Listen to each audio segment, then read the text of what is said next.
Welcome sa Tagalog Horoscope, ang iyong gabay sa pang-araw-araw na buhay. Hatid namin ang pinakadetalyadong horoscope na magsisilbing gabay mo sa pera, trabaho, pag-ibig, kalusugan, at swerte. Naway magtagumpay sa buhay ang lahat ng ating tagapakinig at subscribers sa buong mundo. Maraming salamat sa pag-subscribe at tanggapin ang siksik, liglig, at umaapaw na biyayang hatid ng Tagalog Horoscope. Ito ang iyong pang-araw-araw na horoscope para sa Capricorn para sa Mayo 25, 2025. Sa araw na ito, sa Mayo 25, ang kalmadong enerhiya ng kalikasan ay tila bumabalot sa iyong paligid. Ang mga bituin ay tila tahimik na bumubulong sa iyong puso, inaanyayahan kang muling bumalik sa mga simpleng bagay na tunay na nagpapaligaya sa iyo. Ang araw na ito ay tila isang paanyaya mula sa universo na ipikit ang iyong mga mata sa mga magulong isyu ng mundo at sa halip ay ituon ang iyong atensyon sa kagandahang nasa paligid mo.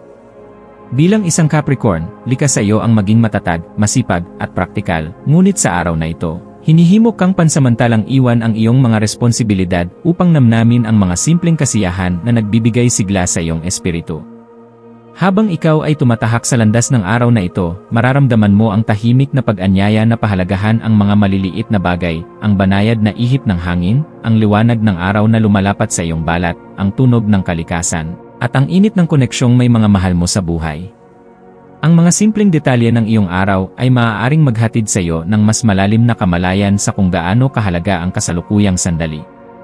Ang iyong koneksyon sa mundo ay hindi lamang nakasalalay sa iyong mga tungkulin o mga tagumpay, kundi sa iyong kakayahang maging bukas, magpasalamat, at masdan ang kagandahan sa paligid mo ng may kababaang loob at pagpapahalaga.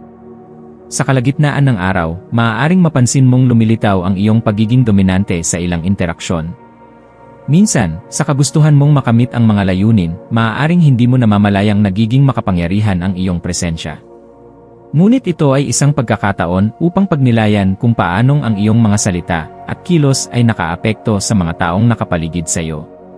Ang pagiging isang leader ay hindi nangangahulugang ikaw ang laging tama, kundi ikaw ang unang nagpapakita ng pag-unawa, kababaang loob at pagnanais na makinig. Sa pamamagitan ng pagtanggap at pagsasaalang-alang sa damdamin ng iba, mapapalalim mo ang iyong koneksyon sa kanila at mapatatatag mo ang pundasyon ng tiwala at respeto. Sa aspeto ng damdamin, may kakaibang paraan ang musika upang makapasok sa puso mo ngayon. Maaaring may isang kanta na magpapaalala sa iyo ng isang alaala, o kaya'y may bagong himig na tila tumutugma sa damdamin mong hindi mo mailarawan. Huwag pigilan ang sarili mong damhin ito. Ang musika ay isa sa mga pinakamatatapat na anyo ng ekspresyon ng damdamin, at sa araw na ito ay maaaring magsilbing tulay sa pagitan ng iyong panlabas na mundo at ng iyong panloob na pagkatao. Sa bawat nota at liriko, maaaring mas maunawaan mo ang iyong sarili, ang iyong mga hangarin, at ang iyong mga pangarap. Samantala, sa pisikal na aspeto, hinihikayat ka ng araw na ito na lubusang gamitin ang iyong mga pandama.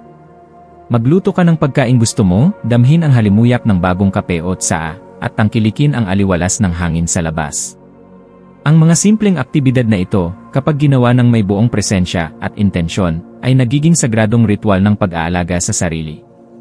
Sa panahon kung saan madalas tayong sumasabay sa mabilis na agos ng buhay, ang muling pagdikit sa ating pisikal na karanasan ay nagsisilbing paalala na tayo ay buhay, at ang pagiging buhay ay isang bagay na dapat ipagpasalamat. Sa mas malalim na pagninilay, gamitin ang katahimikan upang makipag-ugnayan sa iyong sarili. Ito ang panahong maaari mong tanungin ang iyong sarili ng mga mahahalagang tanong, masaya ba ako sa direksyon ng aking buhay? Pinapakinggan ko ba ang aking puso o ang boses lamang ng mundo? Ang mga kasagutang lalabas ay maaaring hindi madali, ngunit ito ang magbibigay sa iyo ng malinaw na gabay kung saan ka nararapat tumungo. Hindi lahat ng sagot ay kailangang agad matagpuan, ngunit ang pagpapahintulot sa sarili mong magtanong ay isang makapangyarihang hakbang tungo sa paglago. Pagdating sa iyong mga relasyon, ito ay panahon ng pagsasariwa at pagpapalalim. Maglaan ka ng oras upang muling bisitahin ang mga alaala kasama ang mga mahal mo sa buhay. Minsan, isang simpleng mensahe ng pasasalamat o isang tawag upang kumustahin ay sapat na upang muling buhayin ang init ng samahan. Tandaan, ang tunay na yaman ay hindi nasusukat sa kung ano ang hawak mo, kundi sa kung sino ang kasama mong humahawak ng iyong puso. Sa larangan ng karera at personal na layunin, maaari mong gamitin ang araw na ito hindi upang gumawa ng desisyon, kundi upang magnilay kung ano pa ang gusto mong marating. Ang iyong katatagan at disiplina ay nagbibigay sa iyo ng kakayahang abutin ang mataas na pangarap, ngunit ang inspirasyon ay kailangang manggaling sa puso. Hayaan mong ang iyong mga pagninilay ngayon ay magsilbing binhi ng mas malalim at mas makahulugang layunin sa mga susunod na araw. Ang iyong maswerteng kulay sa araw na ito ay berde, na sumisimbolo ng panibagong simula, kasaganaan, at balanse. Ang kulay na ito ay maaaring magdala ng kalmadong enerhiya na makatutulong upang magkaroon ka ng malinaw na pag-isip at pakiramdam ng katiyakan sa sarili. Ang iyong maswerteng numero ay 7, 11, at 25. Ang mga bilang na ito ay nagpapahiwatig ng espiritual na paggabay, panloob na karunungan, at ang kahalagahan ng koneksyon sa sarili.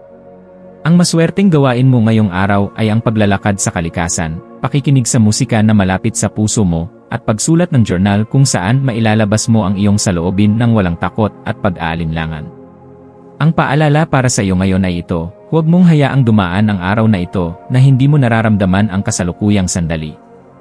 Ang kagandahan ng buhay ay hindi laging nakikita sa malalaking tagumpay, kundi sa mga tahimik na sandaling puno ng kahulugan. Bigyan mo ng puwang ang iyong sarili na huminga, tumigil, at makinig, hindi lang sa iba kundi sa sarili mong tinig na matagal nang naghihintay marinig. Sa pagbibigay mo ng panahon sa iyong sarili, pinapalakas mo rin ang iyong kakayahang magmahal, makibahagi, at mangarap. Sa pagtatapos ng araw na ito, yakapin mo ang lahat ng emosyon na iyong naramdaman, maging ito'y kagalakan, pangungulila, inspirasyon, o katahimikan. Lahat ng ito ay bahagi ng iyong paglalakbay. Ang bawat sandaling pinagtuunan mo ng pansin ay hakbang papalapit sa mas malalim na bersyon ng iyong sarili. Tandaan mo, mahalaga ka. Ang iyong presensya ay may halaga sa mundong ito. At habang pinipili mong pahalagahan ang iyong sarili at ang mundo sa paligid mo, unti-unti mong binubuo ang isang buhay na puno ng layunin, pag-ibig, at kapayapaan.